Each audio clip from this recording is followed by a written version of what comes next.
Candlestick Park is shaking, not metaphorically, physically. The concrete under the stands vibrates as 70,000 people scream at the same time. Cold air cuts through jerseys and skin. Breath turns white. Hands slam against metal railings. Every sound blends into one continuous roar that feels less like noise and more like pressure. 58 seconds left, no timeouts. Down by 6. The San Francisco 49ers are backed up on their own 11-yard line, staring at a Dallas Cowboys defense that has ended seasons before. Helmets are tilted forward, hands rest on knees. One lineman stares straight ahead, unmoving, as if looking too closely at the moment might make it real. This is where seasons die. The huddle forms slowly, almost reluctantly. Players step in, shoulder to shoulder, creating a small circle of quiet inside the chaos. Outside, the stadium is alive.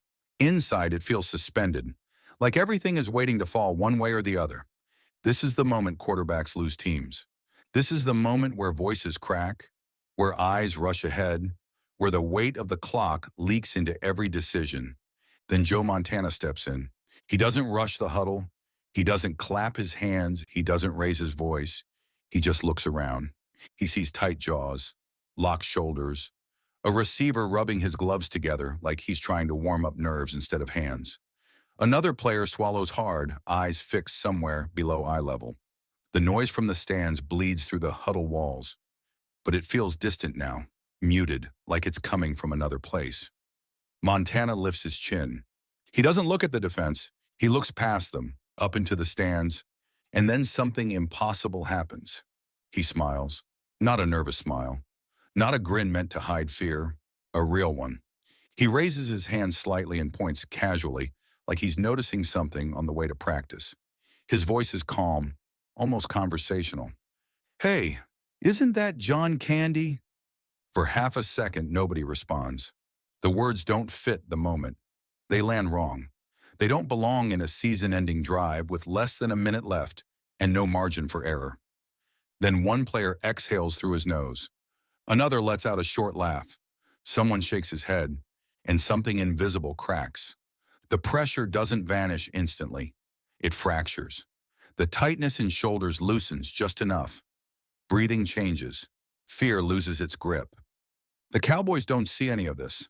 They see an offense trapped deep, desperate, predictable. They crowd the line. They lean forward. They smell panic. But panic is already gone. Montana brings his eyes back down. The smile fades, not into tension, but into clarity. "All right," he says. "Here we go." The play call is simple. No tricks, no desperation, just execution. They break. The ball is snapped. The pocket collapses fast. White jerseys push through gaps.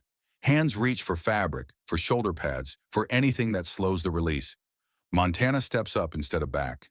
He doesn't rush the throw. He releases on rhythm, calm, precise. Completion. The chains move. The roar surges again. Louder now, sharper. Hope is dangerous. Everyone in the stadium feels it. They jog to the line. No celebration. No wasted movement. The Cowboys adjust, creeping closer, bringing more pressure. They want to end it right here. Snap. Another quick drop. Another clean release. Completion. The clock keeps running. 48 seconds. The drive is alive, but fragile. One mistake and it collapses. Everyone knows it. Montana doesn't look at the clock. He scans the defense like he's reading something already written. He taps his lineman on the hip, subtly shifts protection, changes a route with a glance. Snap. Pressure again. He slides, resets, throws. Another catch. Now something changes, and not on the scoreboard, not in the crowd, in the defense. Linebackers glance at each other. A cornerback takes an extra step back. The rush comes faster, but less controlled. They feel it. This isn't desperation. This is direction. They cross midfield. The noise becomes physical. Fans scream without words. Some can't watch anymore. Hands go to faces. Eyes peek through fingers. The Cowboys huddle quickly, shouting, trying to reassert control. They know exactly what's happening, and they still can't stop it. Montana walks into the huddle again. No jokes now, just steady eye contact. 26 seconds left. He calls the next play and breaks the huddle. 26 seconds. The huddle tightens. Helmets nearly touch. Breath is loud now, not from fear, but from movement. Blood is up. Focus is sharp. Everyone knows where they are on the field. Everyone knows what this down means. Nobody needs reminding. Across the line, the defense is no longer pretending. They crowd the gaps. Hands twitch. Feet bounce. This is no longer about disguise. This is about force. The quarterback steps under center. The stadium is no longer noise. It's pressure, a constant physical push against the chest, the kind that forces mistakes if you let it. Snap! The pocket collapses instantly.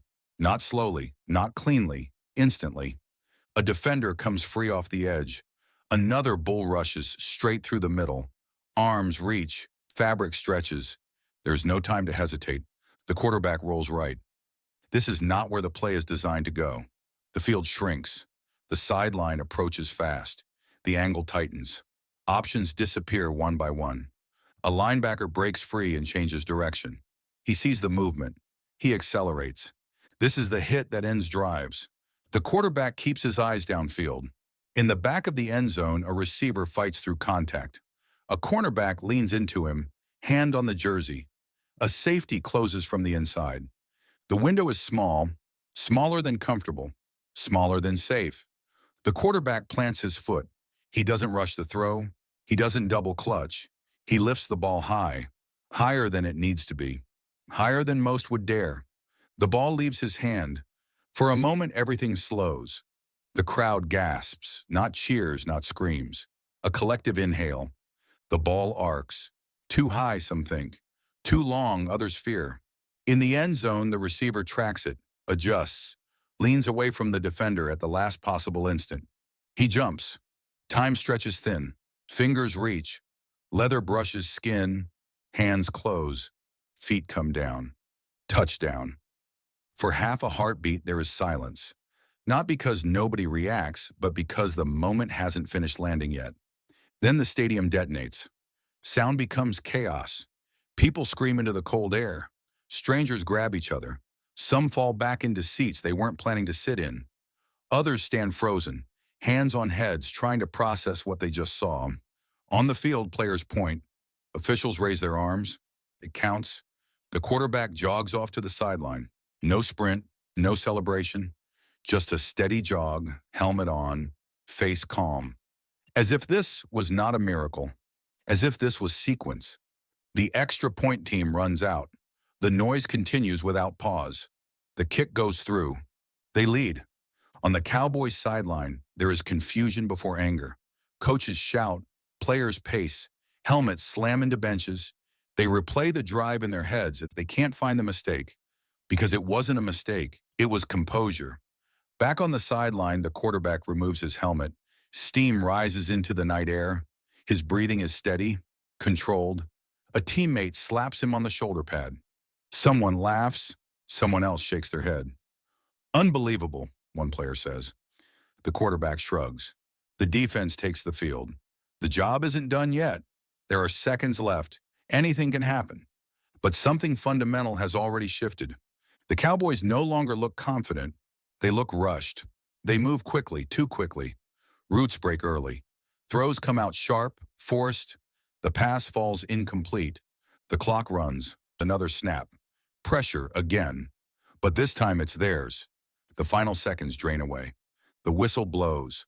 The season continues. Players rush the field, but not all of them celebrate the same way. Some scream. Some raise fists. The quarterback doesn't.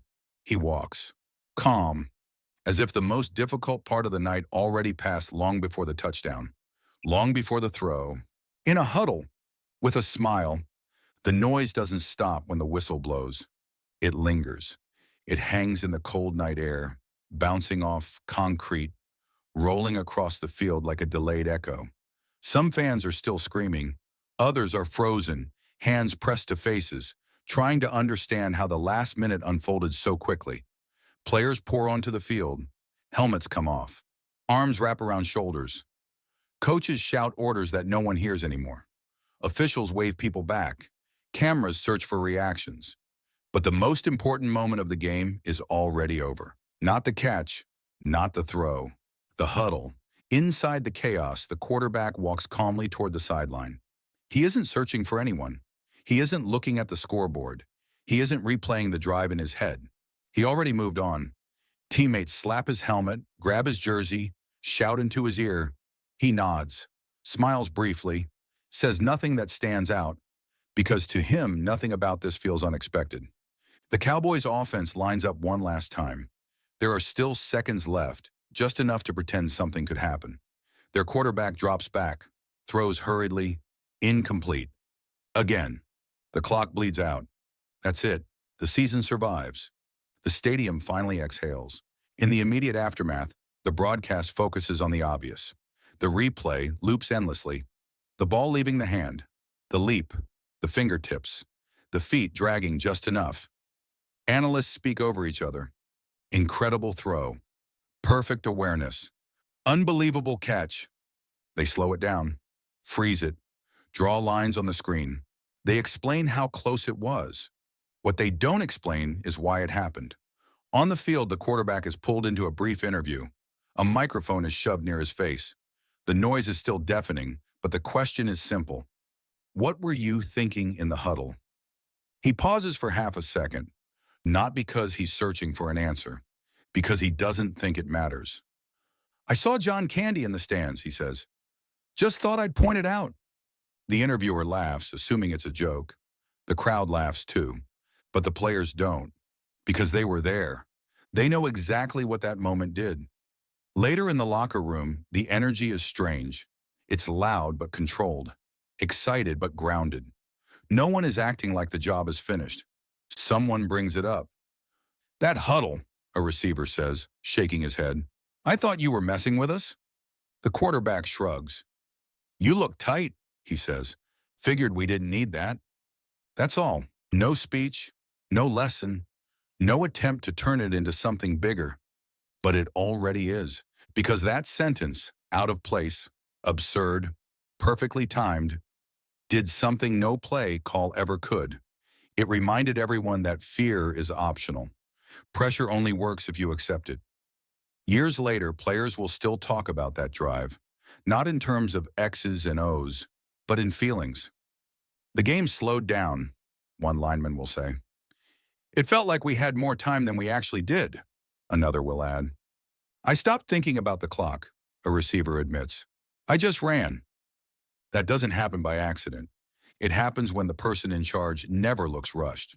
The defense felt it too. Former Cowboys defenders will later admit something unsettling. They had him cornered. They had the pressure. They did everything right. And still it felt like they were chasing something already gone. He never panicked, one will say. And when your opponent doesn't panic, you do. That's the part highlight reels can't show. You can't slow motion composure. You can't freeze frame calm. You can't diagram confidence. But you can feel it. And on that drive, everyone felt it at once. The smile wasn't confidence, it was certainty. Certainty that the moment was smaller than the man standing in it. From that night on, something changes. Opposing defenses stop celebrating early. They stop relaxing with a late lead. They stop assuming the clock is on their side, because they've seen what happens when it isn't. Fans begin to trust something deeper than talent. They trust time, or rather, they trust who controls it. Down by 6 with a minute left no longer feels hopeless. It feels familiar. The legend doesn't grow because of the throw. It grows because of the absence of fear. Every great quarterback can make a big play. Very few can make everyone else breathe. That's what separates moments from myths. When people talk about that game now, decades later, they still mention the catch. They still show the replay. They still marvel at the precision. But among those who were there, on the field, in the huddle, under the lights, there's a different understanding. The game didn't turn when the ball left his hand. It turned when he smiled. When he looked up into the chaos and treated it like background